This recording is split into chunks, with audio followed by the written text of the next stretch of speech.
Rachida Belkacem, bonjour. Merci d'être avec nous. Quelle joie de t'avoir.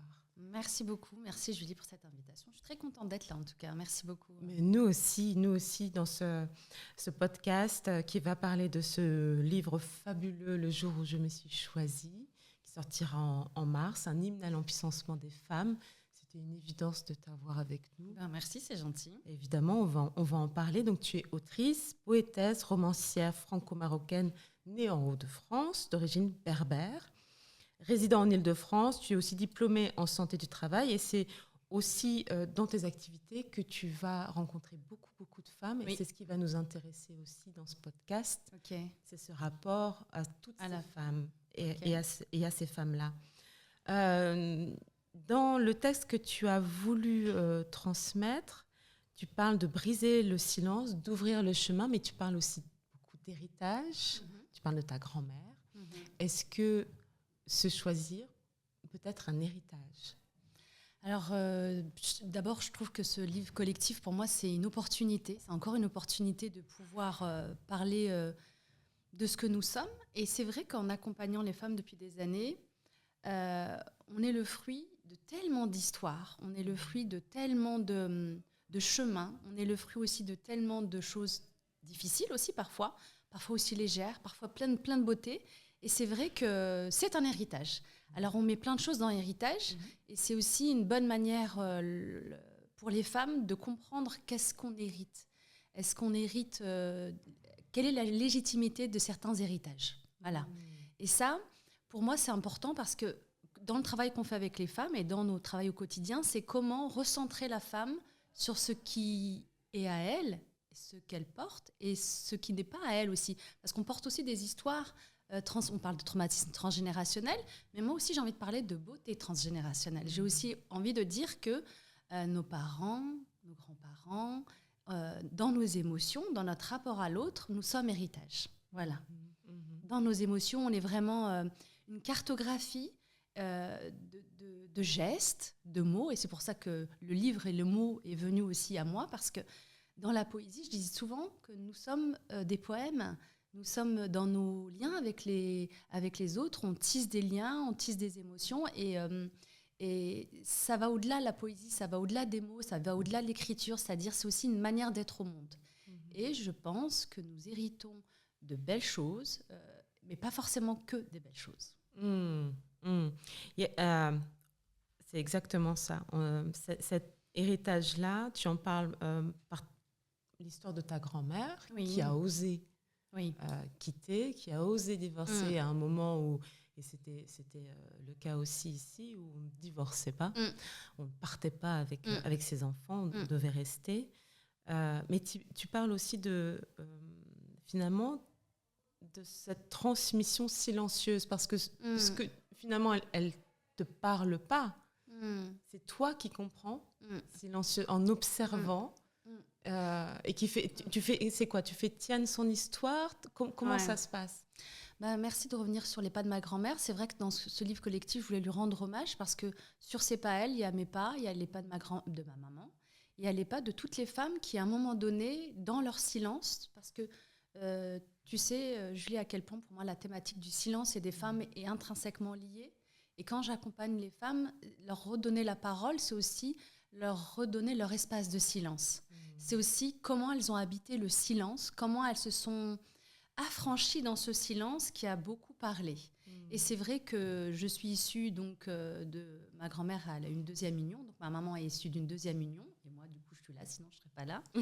Et elle a eu le courage de briser une glace d'exil social dont elle pouvait être condamnée, et elle a fait le choix de partir à un moment où rien n'était pour elle de partir. Elle n'avait rien, ni financièrement, ni socialement, ni au niveau de son village. Rien n'était porté pour qu'elle puisse partir avec ses enfants et refaire sa vie. Refaire sa vie, c'était presque anecdotique pour elle. Mais en tout cas, elle s'est permise de traverser toutes ces violences du quotidien. Et là, elle s'est choisie. Et je pense, comme tu le dis, pour moi, j'ai hérité de se choisir. C'est-à-dire que dès le départ, son histoire a conditionné la mienne parce que j'ai su qu'on pouvait se permettre de choisir et de recommencer quelque chose. et de ne pas accepter la violence et de ne pas accepter le destin. Ce n'était pas son destin en tout cas, elle a été au-delà.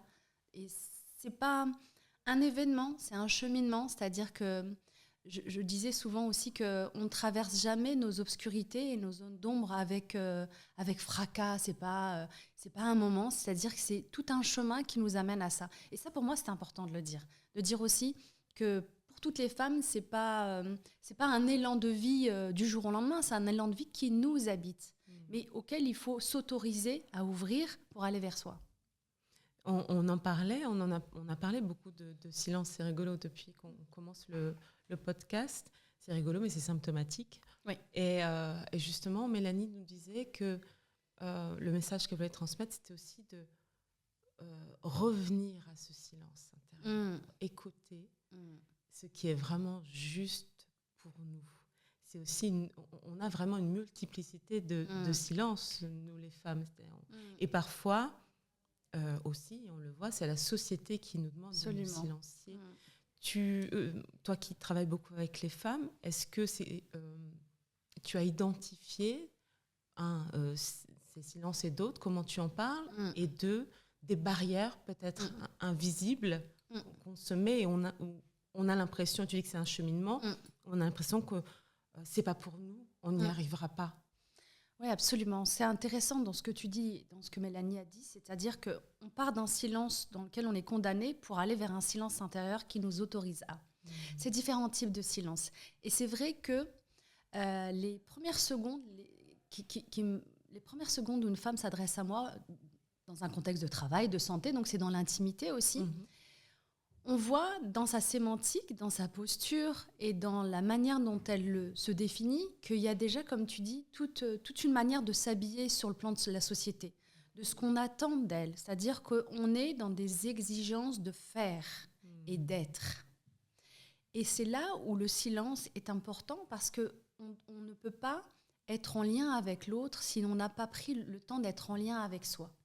Et dans mes consultations, pour moi, je prends toujours un petit temps où j'amène la femme à aller vers elle. C'est-à-dire, je dis, OK, la santé, c'est ça, mis à part tout ce qu'on doit voir pour quelqu'un, pour sa santé, le travail, c'est ça. Et à un moment donné, il y a un espace pour elle. 100% du temps, elles le prennent. 100% du temps, elles prennent cet espace. 100%, elles y vont. Elles y vont avec beaucoup de pudeur, avec beaucoup d'humilité, avec beaucoup de courage aussi parfois. Et elles ressortent de ce cabinet de consultation avec une posture qui est différente.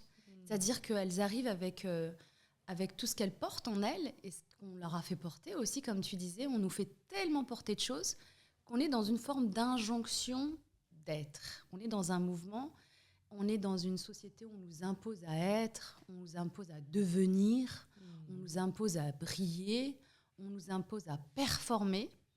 Et se déshabiller de tout ça nécessite du silence. C'est-à-dire, ça nécessite je me dis, attends, mais moi, je suis qui d'abord ? Qui suis-je ? Avant qu'on attende de moi. Qu'est-ce que moi, j'attends de moi ? Oui, exactement. Merci beaucoup. On revient sur ta grand-mère. Et ça aussi, c'est quelque chose qui transparaît.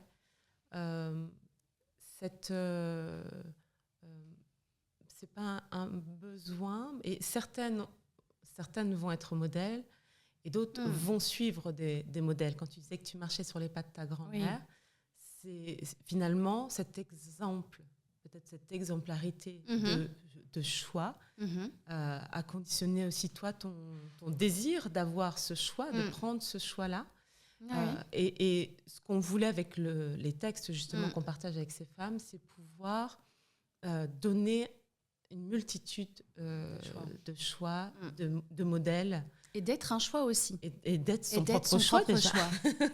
Moi, c'est surtout ça. C'est la conclusion à laquelle on voudrait arriver. C'est d'être son propre choix. C'est-à-dire que c'est vrai que ma grand-mère est issue d'une tribu dont je suis issue, une femme berbère, donc qui veut dire des femmes libres au Maroc, une très, très, très belle région au Maroc. Je suis sur ses pas et en même temps, dans ce que j'ai écrit, je voulais transmettre, c'est qu'on hérite aussi de trésors, on hérite de courage, mais on hérite aussi de beaucoup de... On doit. on doit se battre, on doit lutter, on doit être dans un combat. On doit être des guerrières. Ah, voilà. Je ne supporte pas ça. Alors moi, je sors de là et je me dis, non, c'est comment être en lien avec sa force en paix, en étant en paix avec soi. Ça veut dire que dans ce que j'ai traversé avec ma grand-mère, ma mère, c'est qu'on a un héritage aussi de trauma sur lequel il faut dire, ça ne me concerne pas. Moi, je vais prendre le moment où elle a pris une décision pour elle. Ça, ouais, ok, ça peut me définir. Mais le reste ne me concerne pas. Et c'est aussi pour dire aux femmes, lorsqu'elles sont issues de vous savez, tu sais, 99% des personnes qu'on interroge sur l'enfance, ils vont dire, il s'est passé ça.